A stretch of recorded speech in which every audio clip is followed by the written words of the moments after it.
Hi there, I'm Alistair Ben and you're watching Expressive Photography. In this video, I want to take a look at wide-angled lenses and in particular the number of really silly and easily avoided mistakes that most people make with them, maybe when they're just starting out, but they are certainly problems and they should absolutely be at the front of your mind if you're thinking of buying one or you want to get better at using a wide-angled lens.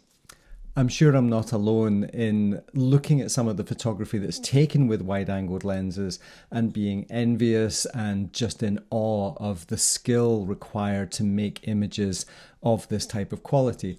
In particular, a good friend of mine, Mark Adamus. Mark has defined the wide-angled lens and over the years has produced an incredible body of work utilizing wide-angled lenses to its absolute max. Images like this, where the foreground is so prominent and the background is just the focus of the image. Super close detail in foregrounds, incredible perspectives, and likewise using foreground elements to create these stunning, just masterpieces really. But I know Mark really, really well, and I know the amount of time and energy that he's put into developing his craft, overcoming the problems, being totally aware of the limitations and the struggles that can come from using a wide-angled lens. Now, I am no Mark Adamus, and nor would I ever want to be in terms of that type of photography anymore. But over the years, I have got myself into some really interesting places around the world and made some images that were only possible through using a wide-angled lens. This one in particular, stuck in a cave, looking through a waterfall, and into the background there's a good focal point at the back. Images like this are only possible with wide-angled lenses. Another good example from the north coast of Spain.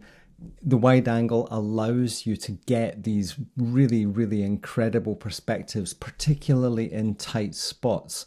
This would be a pano with any other type of focal length.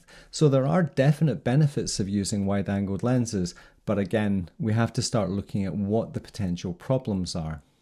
So the first thing we have to consider is what really are we talking about when we say wide-angled lenses. Over the years I've used a number of them, predominantly the 14-24, which was the Nikon lens that was brought out in the mid-2000s, and it had this big bulbous front element. In fact, it still does. And a lot of wide-angled lenses have this. They have a big wide entry lens there, and it has this kind of bulbous front element, and that can make it very difficult for getting filters if you want to use ND filters or polarizers or graduated filters. And what you would get typically with something like this, and this is a case standard lens hood, filter holder. And what Case started to do was to get everything so that the polarizer would sit as close to the front of the lens as possible. And this one only has 2 slots, so I'm not stacking too many filters in front. If I look at the image on the screen just now, this was taken with an old 3-slot holder from a previous filter manufacturer that I used in the past. And you can see up in the top corners there, this vignetting. Now, of course, you can just crop that out, but you are sacrificing real estate. With the new Case Revolution filters, which are the ones I tend to use on my day-to-day, they have overcome this problem further by creating a recessed filter magnetic ring, and this actually slides into the front element of the lens, which allows the polarizer or an ND filter to sit as close to the front of the lens as possible. So this situation with vignetting, yes, it is an issue. We either get rid of it by cloning it out or using the generative AI fill plugins that we have these days. So vignetting, I guess, is less of an issue than it was now that we have the skills and tools to overcome that. The next thing that I want to cover here, though, is something I see an awful lot, is that you See a lot of photographers shooting from their tripod at maximum height. And what that's really doing is, if you're using a wide-angled lens, is it's putting you way above the ground. And yes, you have this big expansive field of view, you know, something like 110, 120 degree field of view, which is fantastic. But you'll see in this particular shot here that everything feels a little bit detached. The foreground seems far away. There's not a lot of intimacy there. And the mountains themselves are quite small in the frame. Of course, this image is probably more about the sky than the mountains, but there's a definite sense of detachment with this. And you will see this again and again. If you stand up tall with a wide-angled lens, yep, you're getting that field of view, but everything can be very, very far away. The second thing that can happen is you can end up with these weird distortions of scale relationships.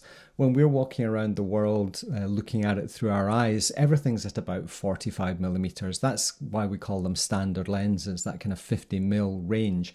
As soon as you start standing very, very close to something with a wide-angled lens, you get this distortion where the foreground gets magnified and the background diminishes in size. And you know, it's not a look that I particularly like anymore.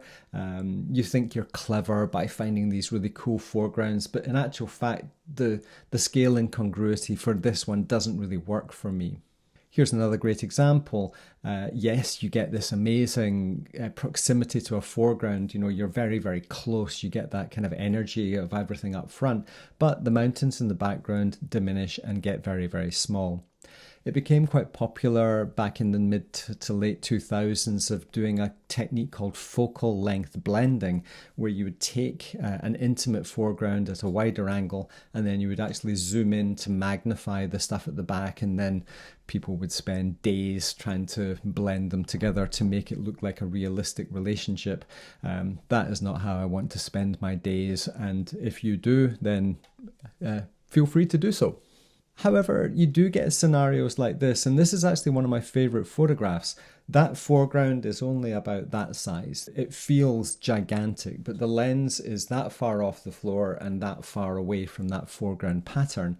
The mountains in the background are hugely diminished. This was taken at 12 millimeters with filters, long exposure, with a graduated filter.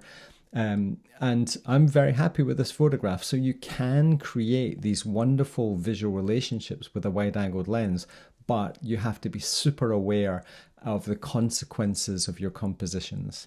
Here's another example where a wide-angled lens creates an effect that's actually quite appealing. The way everything seems to pinch in towards the middle of the frame, that is just distortion at the edges of the lens. The wider you go, the more of this kind of pinching that you get, and you can use it to creative effect.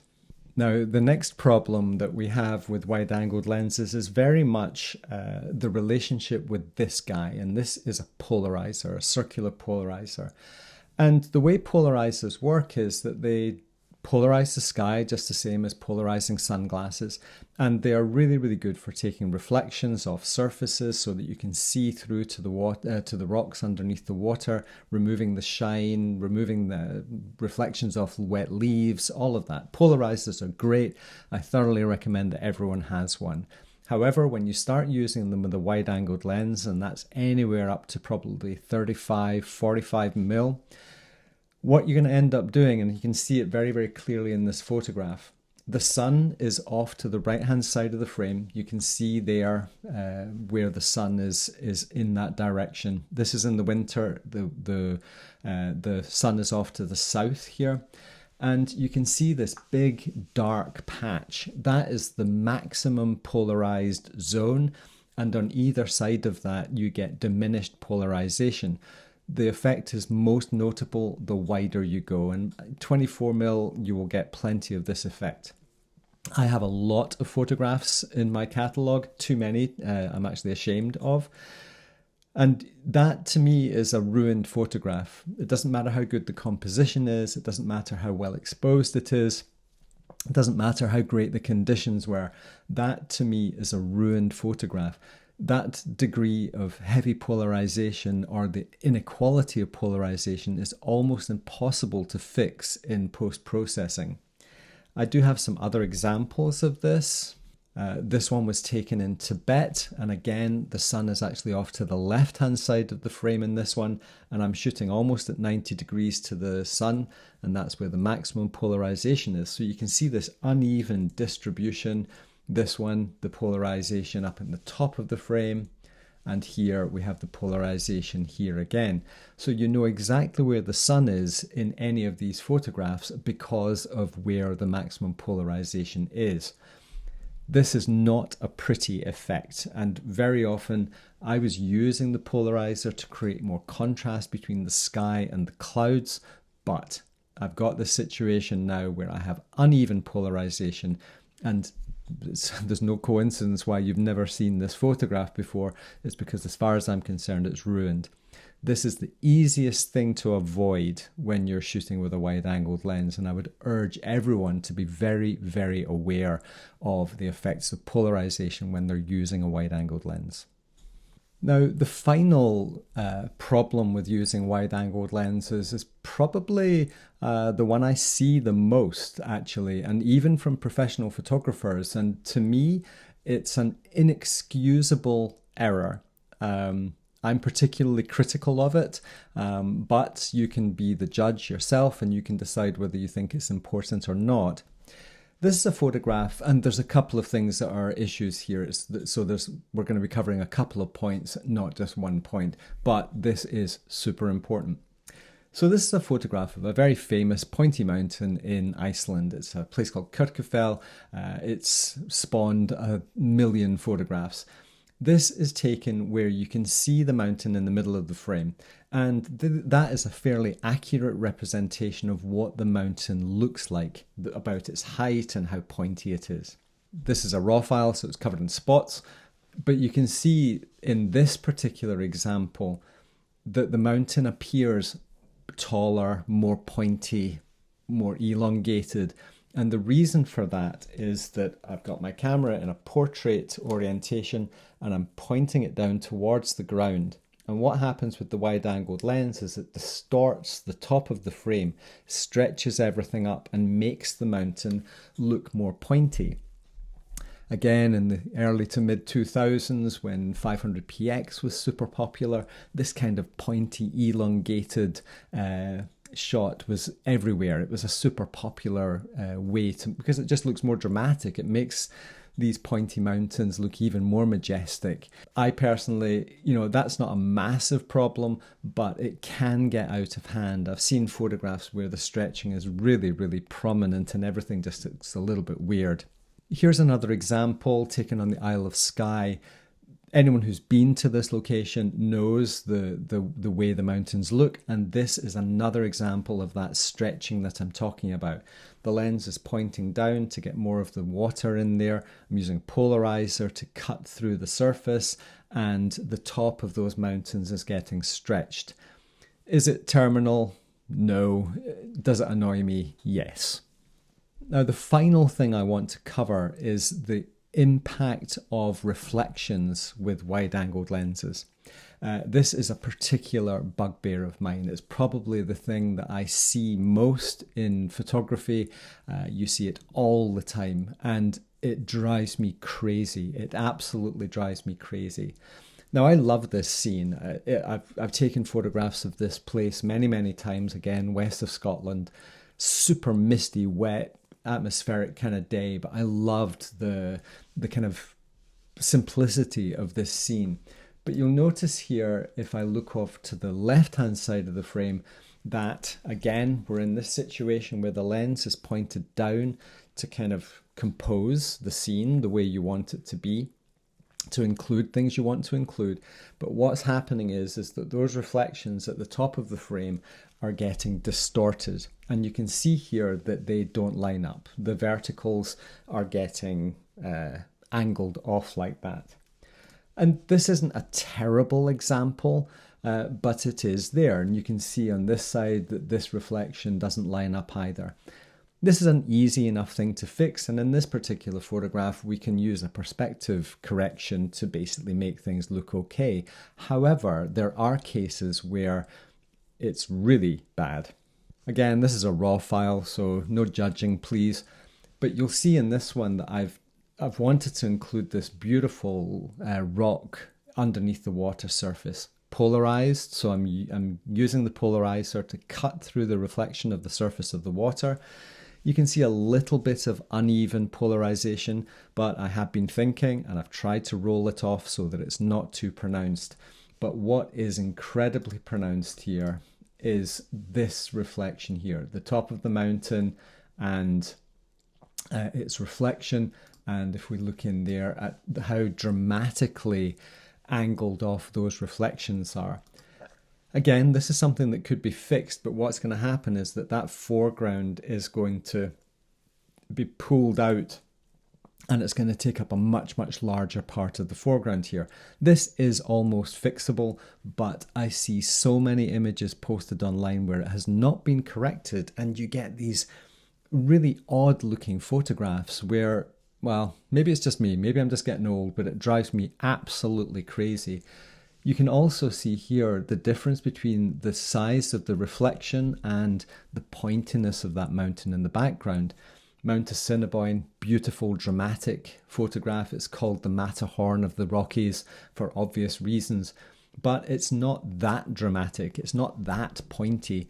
And this is another example where I have created a compositional problem. I've created a technical outcome that, in my opinion, has ruined the potential photograph. This is a very good reason for using tilt shift lenses, something like a 24 tilt shift, where you can have the image plane horizontal or perpendicular rather to the mountain, and then you just use the shift to drop the lens down. But that's a whole different bag of bananas. Hopefully you found this little primer on wide-angle lenses and the potential pitfalls to be of value. I was going to record this video outside, but the weather has been incredibly windy and just talking out there is extremely difficult. So hopefully using these images that have kind of summarized the points that I wanted to make are going to help you the next time you're out with your wide-angled lens, or indeed whether you want to buy one at all in the first place. As we've seen, they can be used to create the most incredible photographs. They can get you into beautiful tight spaces and create these incredible perspectives that are mind-numbing and a bit mind-boggling. But that does come at a price. You need to ramp up the craft, ramp up your skill sets and learn how to blend and deal with perspective issues. Thank you very much for watching. Join me again next week and I hope you enjoy expressive photography.